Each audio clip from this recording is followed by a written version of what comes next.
शनैश्चरे नमस्तुभ्यं नमस्ते त्वथ रहावे केतवे अथ नमस्तुभ्यं सर्व शांति प्रदो भव। जय शनिदेव। शनिदेव की कृपा सदा सर्वदा आप पर बनी रहे।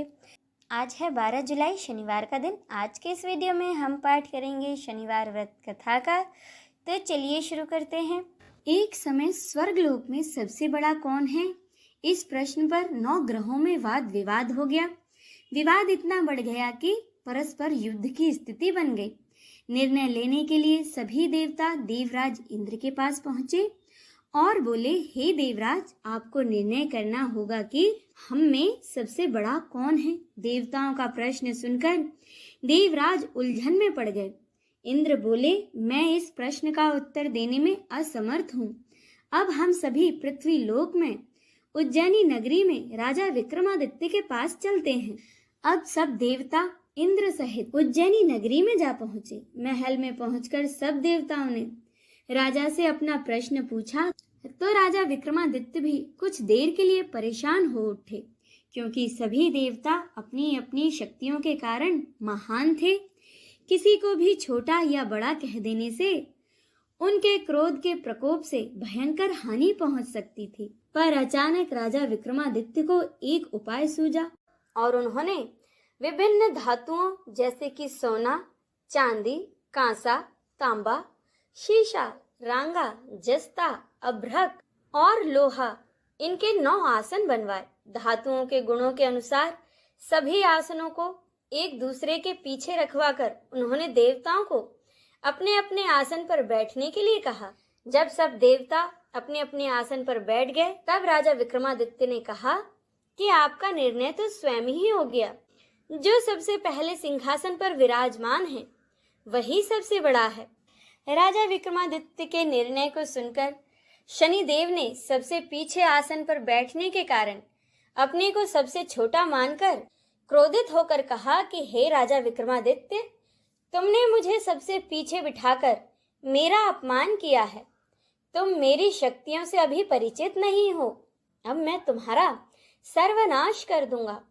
शनिदेव ने कहा, सूर्य एक राशि पर 1 महीने, चंद्रमा 2.25 महीने, मंगल 1.5 महीने, बुध और शुक्र 1-1 महीने, बृहस्पति 13 महीने रहते हैं, लेकिन मैं किसी राशि पर 7.5 साल तक रहता हूँ, जिसे कि 7.5 कहा जाता है। बड़े बड़े देवताओं को मैंने अपने प्रकोप से पीड़ित किया है।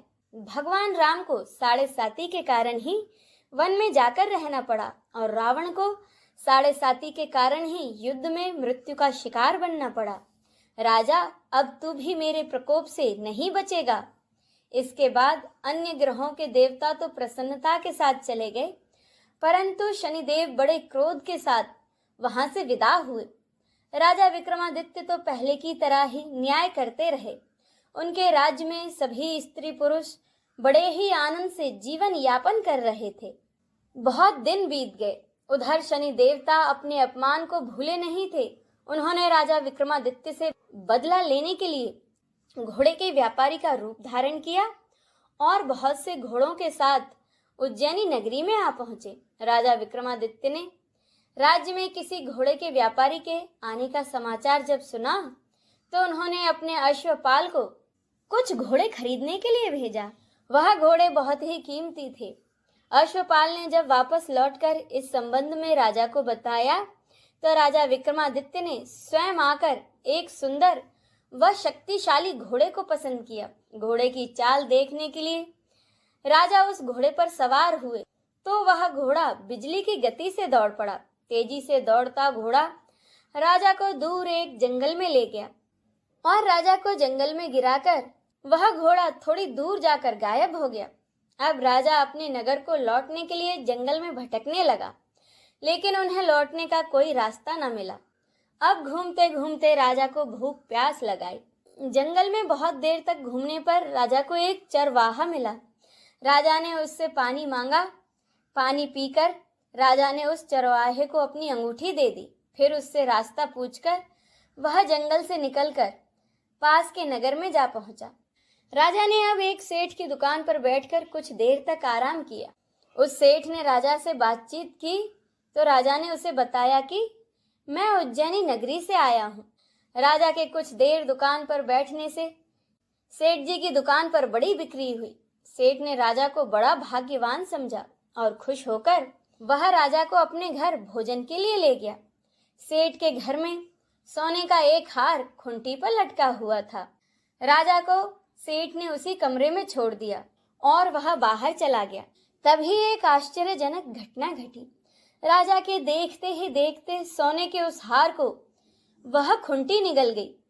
सेठ ने कमरे में लौटकर देखा कि हार तो खूंटी पर है ही नहीं, तो उसे संदेह हुआ कि इस राजा ने ही मेरे हार को चुराया है, क्योंकि उस कमरे में राजा अकेला ही बैठा था। अब सेठ ने अपने नौकरों को बुलाकर कहा कि इस परदेसी को रस्सी से बांधो और नगर के राजा के पास ले चलो। नगर के राजा ने विक्रमादित्य से हार के बारे में पूछा तो राजा विक्रमादित्य ने कहा कि उनके देखते ही देखते वह खूंटी हार को निगल गई। इस पर राजा ने क्रोधित होकर चोरी करने के अपराध में राजा विक्रमादित्य के हाथ पांव काटने का आदेश दे दिया।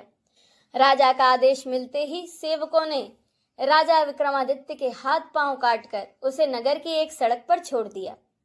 कुछ दिन के बाद एक तेली उसे उठाकर अपने घर ले गया और उस तेली ने राजा विक्रमादित्य को अपने कोल्हू पर बिठा दिया। राजा आवाज देकर बैलों को हाँकता रहता। इस तरह उस तेली का बैल चलता रहा और राजा विक्रमादित्य को भी भोजन मिलता रहा। अब शनिदेव के प्रकोप की 7.5 पूरी होने पर वर्षा ऋतु प्रारंभ हुई। राजा विक्रमादित्य एक रात मेघ मल्हार गा रहा था। तभी उस नगर की राजकुमारी मोहिनी रथ पर सवार हो उस तेली के घर के पास से गुजरी। उसने मेघ मल्हार सुना तो उसे बहुत अच्छा लगा और उसने अपनी दासी को भेजकर गाने वाले को बुला लाने के लिए कहा। दासी ने लौटकर राजकुमारी को अपंग राजा के बारे में सब कुछ बता दिया। राजकुमारी उसके मेघ मल्हार से बहुत मोहित हुई थी, अतः उसने सब कुछ जानकर भी अपंग राजा से विवाह करने का निश्चय कर लिया। राजकुमारी ने अपने माता पिता से जब यह बात कही तो वे बड़े हैरान हो गए। राजकुमारी की मां ने राजकुमारी को बहुत समझाया और कहा, बेटी तेरे भाग्य में तो किसी राजा की रानी होना लिखा है, फिर तो उस अपंग से विवाह करके अपने पांव पर कुल्हाड़ी क्यों मार रही है।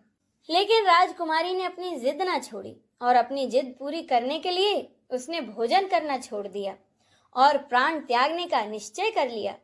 अब अपनी बेटी की हालत को देखकर राजा रानी विवश हो गए और उन्होंने अपंग विक्रमादित्य से अपनी बेटी का विवाह कर दिया। विवाह के बाद राजा विक्रमादित्य और राजकुमारी तेली के घर में रहने लगे। उसी रात सपने में शनिदेव ने राजा से कहा, राजा तुमने मेरा प्रकोप देख लिया, मैंने तुम्हें अपने अपमान का दंड दिया है। राजा ने शनिदेव से क्षमा करने को कहा और प्रार्थना की कि हे शनिदेव, आपने जितना दुख मुझे दिया है अन्य किसी को न देना। शनिदेव ने कुछ सोचकर कहा, राजा मैं तुम्हारी प्रार्थना स्वीकार करता हूँ। जो कोई स्त्री पुरुष मेरी पूजा करेगा, शनिवार को व्रत करके मेरी व्रत कथा पढ़ेगा या फिर सुनेगा, उस पर मेरी अनुकंपा सदा बनी रहेगी। अब प्रातःकाल जब राजा विक्रमादित्य की नींद खुली तो उसने देखा कि वह संपूर्ण अंगों वाला हो गया है। उसने मन ही मन शनिदेव को प्रणाम किया और राजकुमारी भी राजा के हाथ पांव सही सलामत देखकर आश्चर्य में डूब गई। तब राजा विक्रमादित्य ने अपना असली परिचय देते हुए शनिदेव के प्रकोप की सारी कहानी राजकुमारी को सुनाई। सेठ को जब इस बात का पता चला तो वह दौड़ता हुआ तेली के घर पहुंचा और राजा विक्रमादित्य के चरणों में गिरकर क्षमा मांगने लगा। राजा ने उसे क्षमा कर दिया, क्योंकि यह सब तो शनिदेव के प्रकोप के कारण ही हुआ था।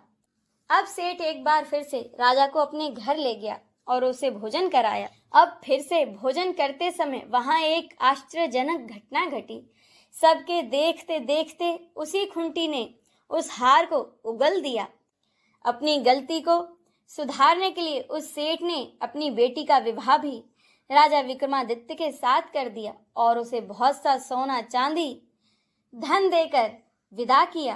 राजा विक्रमादित्य, राजकुमारी मोहिनी और सेठ की बेटी के साथ उज्जैनी नगरी पहुंचे तो नगर वासियों ने बड़े हर्ष उल्लास से उनका स्वागत किया। अगले दिन राजा विक्रमादित्य ने पूरे राज्य में घोषणा कराई कि शनिदेव सब देवों में सर्वश्रेष्ठ हैं। अब हमारे यहाँ के सभी स्त्री पुरुष शनिवार को उनका व्रत करें और उनकी व्रत कथा पढ़ें या फिर सुने। राजा विक्रमादित्य की घोषणा से शनिदेव बहुत प्रसन्न हुए। शनिवार का व्रत और व्रत कथा सुनने के कारण सभी लोगों की मनोकामनाएं शनिदेव की अनुकंपा से वहां पूरी होने लगी। अब सब लोग आनंद पूर्वक रहने लगे। इसी के साथ शनिवार व्रत कथा संपूर्ण होती है। बोलिए महादेव के शिष्य शनिदेव की जय। हर हर महादेव।